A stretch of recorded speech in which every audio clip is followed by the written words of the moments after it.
مشاهدي الكرام، السلام عليكم ورحمة الله تعالى وبركاته. هاد القدر ديال البطاطا اللي سلقت انايا ما ديروش هاد القدر كامل، ديروا غير جوج حبات متوسطة الحجم بحال هاد الحجم اللي درت انايا. انا راه بغيت ندير بهاد البطاطا هادي جوج وصفات. سلقتها في الماء وشوية ديال الملحة، وغادي نمعسها مزيان. خصها تمعس مزيان مزيان. غادي نبدل هاد الماعون وغادي نديرها في واحد يكون كبر منه شوية. هاد الوصفه تبارك الله راه كتجي بنينه بزاف، واخا الحشوه ديالها اقتصاديه غير فلفله وبصله وبطاطا، ولكن كتجي رائعه. خاصها تنعس مزيان ما يبقاوش فيها الحبيبات. ها هي كيفاش كتجي. دابا غادي نحطوها جانبا وغادي نمشي ان شاء الله نصايبوا الحشوه. بغيتو تسبقوا الحشوه هي الاولى باش تبرد عاد باش تصايبوا بطاطا، اولا بغيتو تسبقوا بطاطا عاد باش ديروا الحشوه نفس الشيء. هنا عندي حبة ديال الفلفلة، بغيتو ديروا الحمراء والخضراء فديروا النص من الخضراء والنص من الحمراء. انا هنايا متوفر عندي غير الخضراء فدرتها كاملة متوسطة ما كبيرش بزاف. وعندي حبة ديال البصلة شلطتهم بجوجات بهذا الشكل اللي كتشوفوه هنايا. عندنا معلقة صغيرة ديال التحميرة او البابريكا، شوية ديال الملح حسب الذوق، ابزار، قزبور، خرقوم، معرق. هادو هما التوابل اللي غادي نديرو. وغادي نضيفو 4 كاس ديال الزيت. هنا درت زيت المائده، اللي بغى يدير زيت الزيتون فيديرو. بالنسبه للناس اللي كيعجبهم الحار يديروا الهريسه، اللي ما بغاش يدير الهريسه فيدير الفلفله حاره. انا هنايا راني درت شويه من الفلفله حاره. غادي نرد المقله ديالي فوق النار باش طيب ليا الحشوه ديالي. وهنايا ان شاء الله غادي نعجنوا العجينه ديالنا. عندي هنايا 3 ديكيسان ديال الدقيق، العبار بكاس العنبه.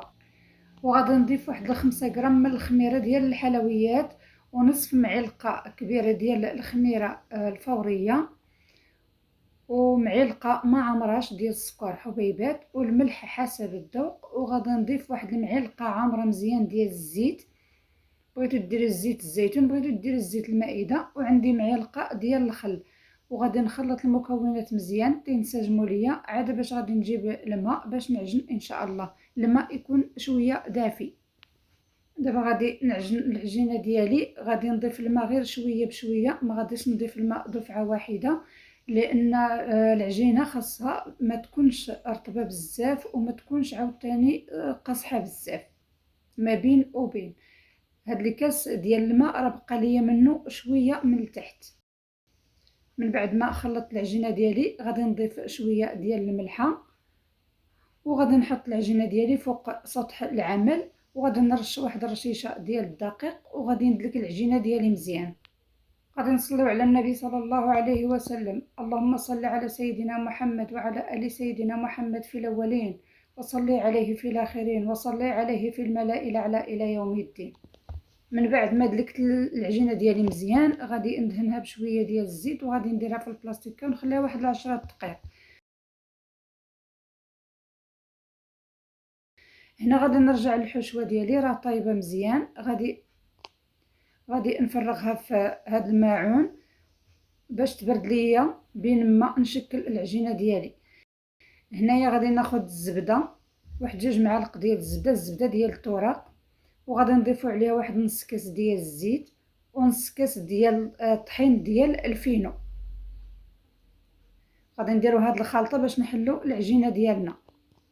غادي نديرها فوق النار باش تذوب ونخلطها مزيان. ها هي كيفاش كتجي من بعد ما درت الزبده ديالي وخلطناها مع الدقيق وخلطناها مع شويه الزيت. دابا غناخذوا العجينه ديالنا باش نشكلوها ان شاء الله. غادي نبداو نشكلوا العجينه ديالنا. غادي نديروا الكريات صغارين باش ما صغرتوا راه مزيان.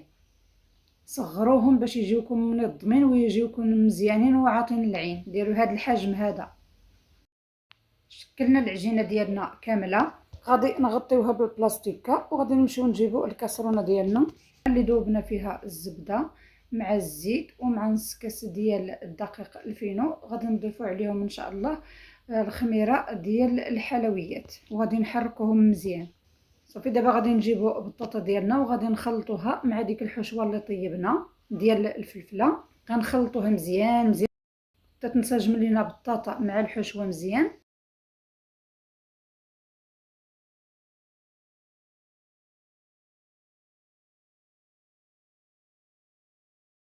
غادي نجيبو العجينه ديالنا اللي شكلناها، غادي نبداو بالكريه الاولى وغادي نحلوها بواحد شويه ديال الزيت، وملي كنسرحوها مزيان حتى كتسرح وكندهنوها بالزبده اللي ذوبناها مع الطحين.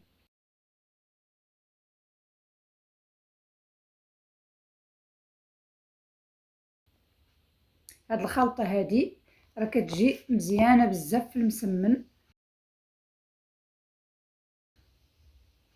ملي كندهنوها بحال هكايا بهذيك الزبده من الداخل صافي كنتنيوها هكايا على شكل مسمنه. غادي نسرح معكم واحده اخرى.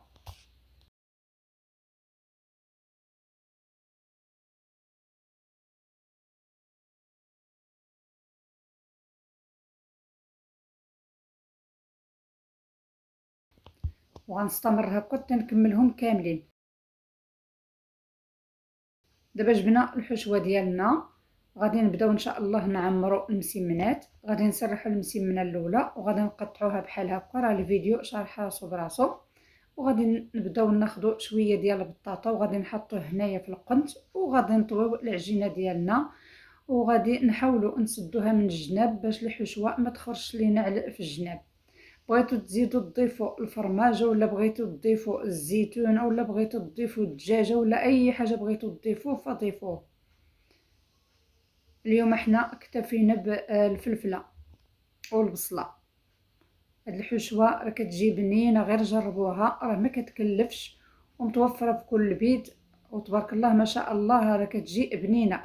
ولكن هاد الوصفه هادي الا بغيتو تناولوها ضروري تناولوها وهي سخونه. هاد الوصفه كتناول وهي سخونه. غادي نزيد نعمر معكم واحده اخرى. كنسرحوا العجينه ديالنا وكنقطعوها بحال هكا وكناخذوا شويه ديال البطاطا نحطوها هكا في القنت وكنتنيو ونسدو من الجناب باش ما تخرجش لينا الحشوه. دابا هذه غادي نديروها دائريه اولا دايره. من بعد ما كملنا الكريات ديالنا كاملين، هانتوما شوفوا شحال عطاني داك القدر ديال الدقيق، 3 د الكيسان ديال الدقيق. شحال من وحده عطاني 9 ديال المسمنات تبارك الله ما شاء الله.